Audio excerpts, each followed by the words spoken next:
Olá, alunos! Sejam bem-vindos à nossa terceira e última aula. No primeiro tópico, abordaremos as técnicas de recuperação de áreas degradadas. A recuperação de área degradada é um processo que deve obedecer ao grau de degradação ao qual o local foi exposto, ou seja, a situação em que a área se encontra no momento. Exemplos disso se a área encontra-se cultivada, se possui pastagem natural, se possui pastagem plantada, se a vegetação está em processo de regeneração natural ou em estágio inicial, e se a área possui alguns fragmentos de mata. Pode-se seguir alguns caminhos que irão favorecer a recuperação dessas áreas, como técnicas de indução da regeneração natural, técnicas de enriquecimento com nativas e técnicas de plantio ou implantação puro de nativas. Na técnica de indução ou regeneração natural, é necessário que o solo esteja pouco degradado, que o meio mantenha suas características bióticas e abióticas e que o banco de sementes deva ser rico em espécies pioneiras, possibilitando assim essa fase de regeneração inicial. Essa área pode ser revestida com espécies pioneiras. Em grande parte das áreas degradadas, torna-se necessária a interferência no processo natural, agregando-se outras técnicas de recuperação.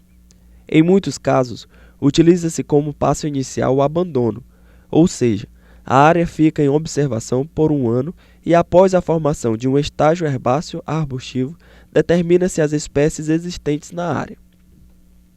Na técnica de enriquecimento com nativas, utiliza-se a indução da regeneração. É o momento em que se utiliza a técnica da nucleação, ou técnica de plantio de mudas de espécies florestais nativas em áreas onde não haja cobertura. Utiliza-se também técnicas de enriquecimento florestal para áreas que não estejam muito degradadas, e com presença de secundárias em estágio inicial ou médio de recuperação natural. Vamos entender um pouco sobre nucleação. Nucleação é o processo de recuperação de área degradada que se aproxima o máximo possível das condições naturais. Esta técnica oferece habitat para os mais diversos tipos de vida, envolvendo a interação entre plantas e micro-organismos, entre plantas e animais, níveis de predação e associação e os processos reprodutivos das plantas, como a polinização e a dispersão de sementes. Como exemplo de técnicas utilizadas na nucleação, temos a transposição do solo, que consiste em se transpor pequenas porções de solo não degradado para uma área degradada. Isso implica na recuperação da área com pequenos núcleos, pois contém micro-organismos e sementes de espécies vegetais.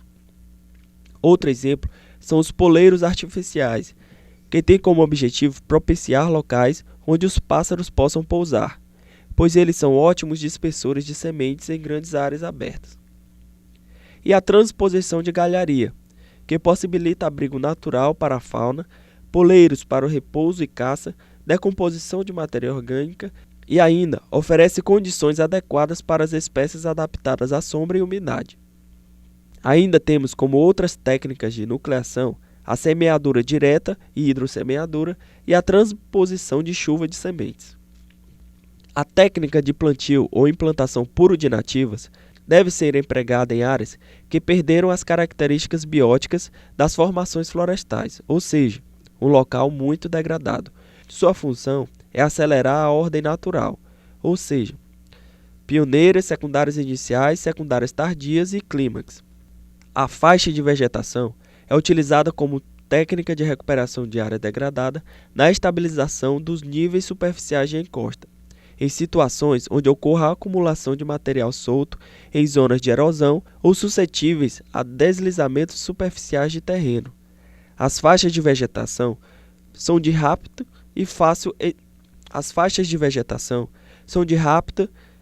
fácil execução. Como vimos, a mineração é uma das principais atividades degradatórias, e é importante entendermos como se dá a recuperação dessas áreas. As fases de lavra e beneficiamento podem causar alteração topográfica, remoção vegetal, desmatamento e erosão, remoção da cobertura vegetal, formação de cavas e assoreamento, poluição do ar e emissão do pó da britagem. Para que se possa contribuir para minimizar esses impactos, é preciso que seja dada uma destinação correta para essas áreas. A necessidade dessa destinação faz parte de uma obrigação legal de todas as empresas deste ramo de atividade, bem como deveria ser um compromisso que todo empresário deve ter para o meio ambiente. O uso futuro dessas áreas vai depender de cada situação e também da substância minerada. Na figura A, observamos uma antiga área de mineração de areia que se transformou no famoso Lago Ibirapuera, como vemos na figura B. No quadro em destaque, citamos alguns documentos que fazem essa exigência legal. O objetivo da recuperação da área é devolvê-la a uma forma de utilização, obedecendo à lei de utilização do solo, visando a estabilidade do meio ambiente. Antes de se iniciar uma atividade de recuperação de área degradada, deve ser elaborado um plano de manejo de área, que é o planejamento das atividades a serem seguidas. Quando se dá início a um plano de manejo, alguns cuidados devem ser observados, por exemplo, a análise de solo e observar as condições locais do clima. Algumas etapas devem ser observadas no planejamento integrado das atividades a fim de que se possa minimizar o impacto negativo do preparo do solo, bem como atuar em prol da sustentabilidade da atividade. A partir daí, podemos determinar o melhor sistema de recuperação de área degradada a ser utilizado. O manejo da cobertura do solo é um bom exemplo de conservação do solo e pode ser dividido de duas formas. O manejo mecânico, onde se utiliza-se normalmente a roçagem ou rolagem das espécies antes do amadurecimento das sementes, e o manejo químico, normalmente efetuado com herbicidas. E em caso de rebrota, deve-se reaplicar o produto. O plano de manejo é um projeto dinâmico que determina o zoneamento de uma unidade de conservação. No nosso próximo tópico, abordaremos a gestão de áreas degradadas, onde apresentaremos algumas alternativas no gerenciamento da degradação do solo. Um dos mais importantes instrumentos de gestão é a avaliação de impacto ambiental, através da Lei 6.938 de 81. Porém, somente em 1986, por meio da Resolução 01 do Conselho Nacional de Meio Ambiente, se estabelecem as definições, as responsabilidades, os critérios básicos e as diretrizes gerais para o uso e implementação da avaliação de impacto ambiental. A avaliação de impacto ambiental repassa à sociedade informações sobre os vários projetos e seus respectivos impactos, através dos estudos de impacto ambiental, o EIA, e o relatório de impacto ambiental, o RIMA, formando o famoso EIA-RIMA. Esse instrumento de gestão não só é preventivo, como também de decisão prévia. Nas várias etapas de seu processo, possibilita a valoração dos impactos ambientais potenciais, diretos ou indiretos, medidas mitigadoras e ou compensatórias, bem como a não execução do projeto. Tem-se ainda na prática, como instrumento de gestão formulados legalmente, o PCA, o Plano de Controle Ambiental, e o RCA, Relatório de Controle Ambiental. Há de se esclarecer que ambos são específicos para áreas degradadas pela mineração, através da resolução do Conselho Nacional de Meio Ambiente.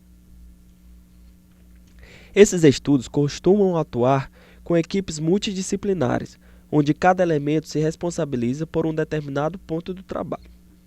Outro instrumento de gestão são os Programas de Recuperação de Áreas Degradadas, os PRADs. Os PRADs são instrumentos de gestão ambiental para atividades que tiveram sua origem nas ações antrópicas, por exemplo, desmatamento, terraplanagem, exploração de jazidas, entre outros. O levantamento do passivo ambiental gerado por atividades antrópicas pode ser instrumento que antecede o PRAD. Um EIA também necessita de um PRAD na qualidade de medida mitigadora. Um plano de zoneamento ambiental, ou ainda um sistema de gestão ambiental, também se utilizam de um PRAD.